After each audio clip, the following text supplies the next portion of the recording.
Picture this. A man who's made a career out of shouting down opponents, suddenly speechless on live television. 40 million Americans watching as a single piece of paper strips away all his bluster in exactly 47 seconds. What you're about to hear is a story of how one woman's quiet courage exposed decades of lies and changed the political game forever. But here's what makes this even more incredible. She didn't raise her voice once. This is the night Jasmine Crockett walked into a gladiator arena disguised as a TV studio, carrying nothing but the truth. And when the dust settled, the man who came to destroy her was the one walking away in silence. The studio was set up like a battlefield. Harsh white LED walls, cameras gliding overhead like vultures, and stage lights so bright they stripped away every shadow. There was no place to hide.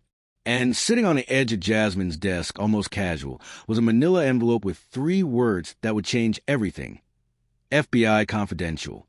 Dan Bongino entered like he owned the place. Calculated swagger. Jaw set tight. That thin, sharp smile of a man who expects to win. When Jasmine extended her hand in greeting, he looked right past it. Didn't even touch her. Just took his seat, like she wasn't worth the courtesy. The audience gasped. Veterans in the front row shook their heads. They'd seen this play before. But what Bongino didn't know was that in less than a minute, something would land on that desk that could end everything he'd built. Anderson Lee, the host, stood between them like a referee about to oversee a grudge match. "We'll keep it on policy, one mic at a time," he announced, but his eyes flipped between them like he was tracking 2 lit fuses. The red on air light blinked to life. Jasmine leaned toward her microphone, ready to deliver her opening line. She got exactly 4 words in before Bongino cut across her like a blade. Anti-law enforcement. Pro-illegal immigration. No lead-in, no pause. Just 2 verbal punches thrown sharp and fast, his fingers stabbing the air between them. The right side of the audience roared. The left answered with murmurs of disbelief. But here's what was incredible. Jasmine didn't flinch. She didn't rush to defend herself. She just looked at him, straight through him, with a gaze that refused to move. Then Bongino's hand came down hard on the desk. Slam. The sound ricocheted off the walls, rattling coffee cups, making the microphone shiver. For a second, the studio sounded like a courtroom where the gavel had just slammed for order. People gasped. A woman in the front row clutched her purse tighter. That's the problem here. Bongino kept going, riding the shock. People like you care more about coddling criminals than protecting Americans. But Jasmine stayed rooted. She didn't match his volume. She didn't interrupt.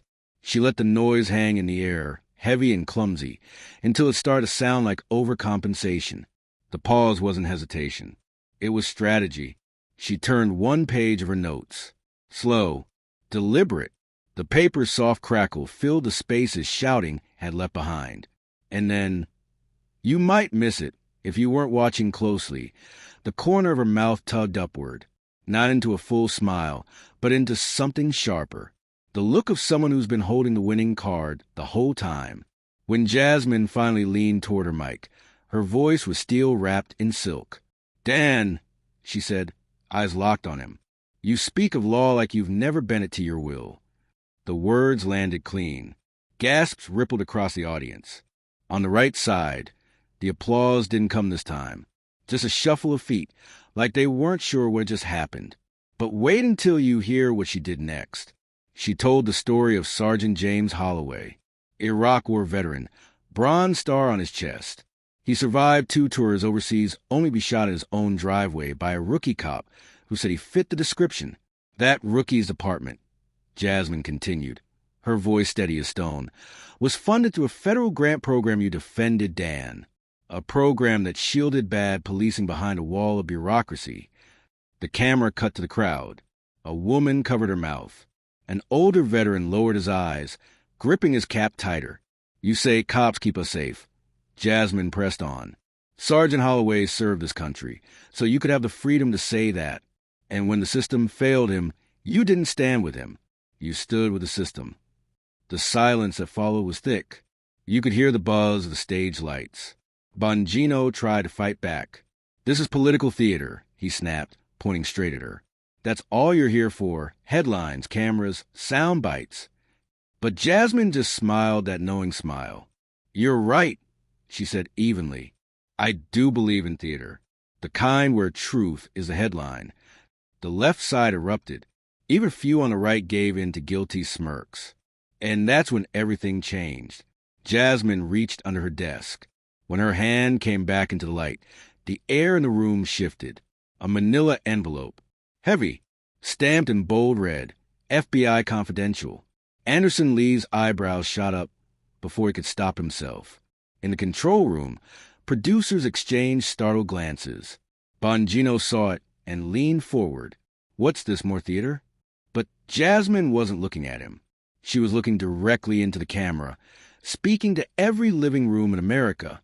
This isn't a stunt, she said, her voice steady as bedrock. It's a record, one that doesn't vanish just because someone powerful wants it gone.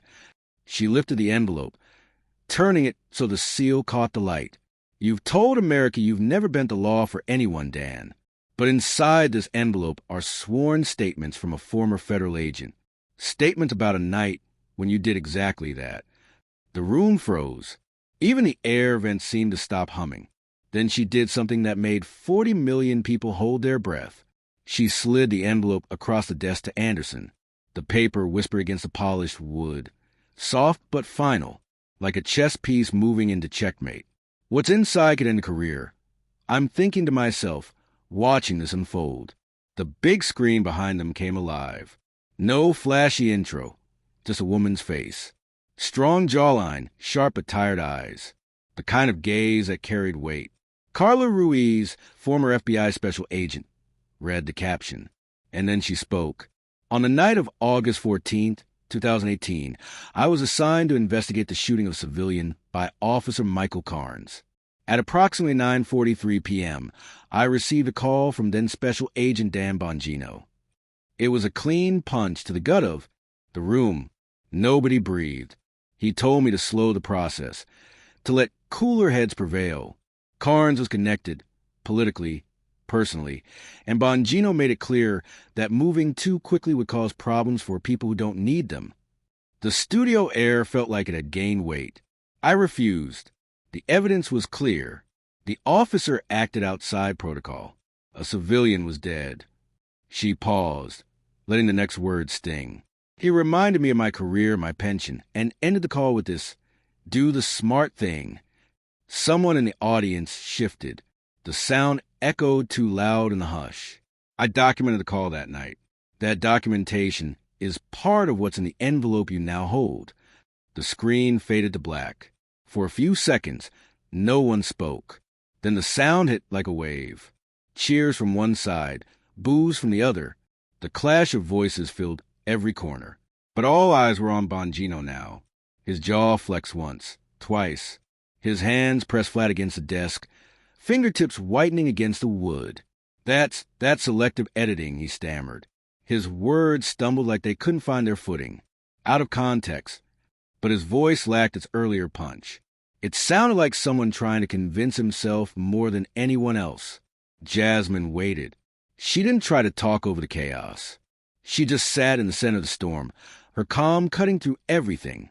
When the noise finally dipped, she leaned into the mic. The full recording is available right now on my website.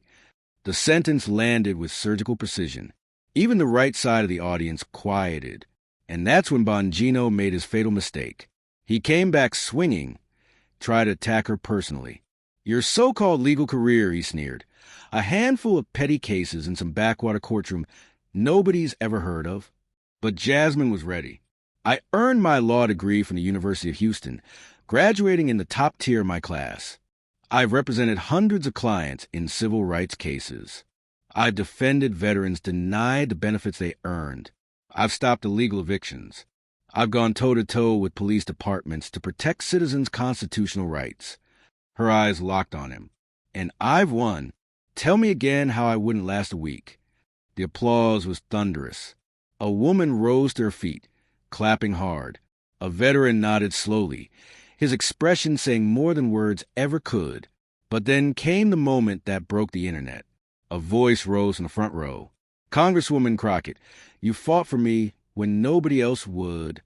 The camera swung to Marcus Hill, Iraq War veteran, Bronze Star pinned to his chest. I came home, and the VA told me my benefits were processing. For 11 months, my kids were eating box noodles while the paperwork sat on someone's desk. His voice trembled but didn't break. She called me back the same day I reached out. She stayed on that case until the check cleared and my kids had groceries again. The crowd went completely still. She didn't ask if I voted for her. She didn't ask about my politics. She just fought, and she won. When Marcus said those last words, something in the room shifted permanently. But Bongino couldn't help himself. As Marcus spoke about his struggles, about his children going hungry, Bongino rolled his eyes. The camera caught it, a slow, dismissive arc that landed like a slap across every viewer's face.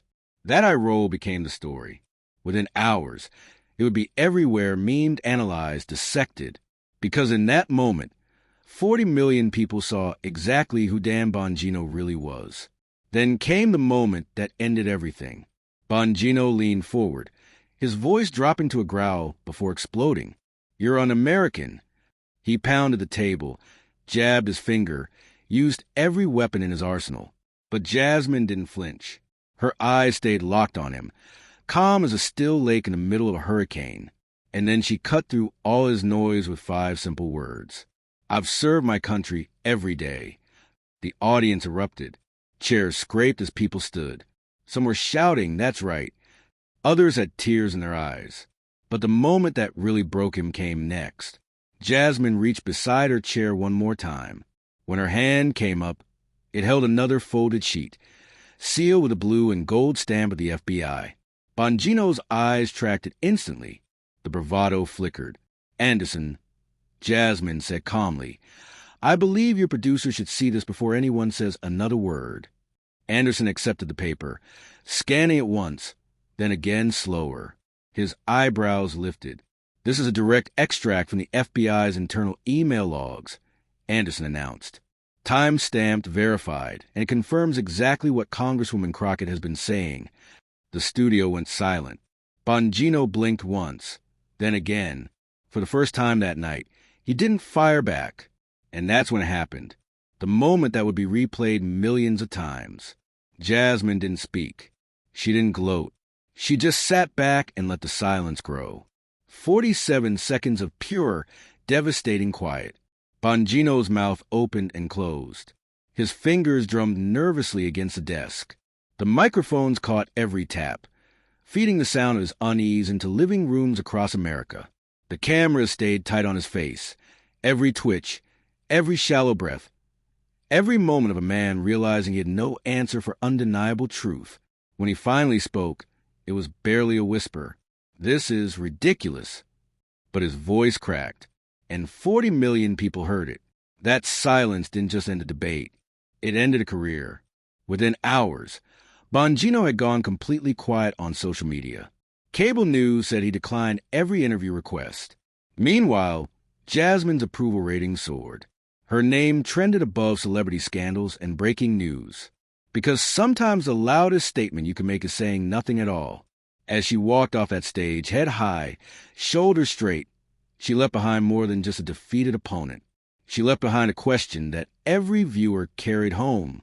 When it's your turn to hold the truth that could change everything, will you speak up for what's right or let it disappear into the dark? Because one day it will be your turn. Maybe not under bright lights, maybe not on live TV, but you'll feel it. That moment when staying silent costs more than speaking out. And when that moment comes, you'll remember Jasmine Crockett, the woman who proved that truth doesn't need to shout to be heard. It just needs someone brave enough to let it speak.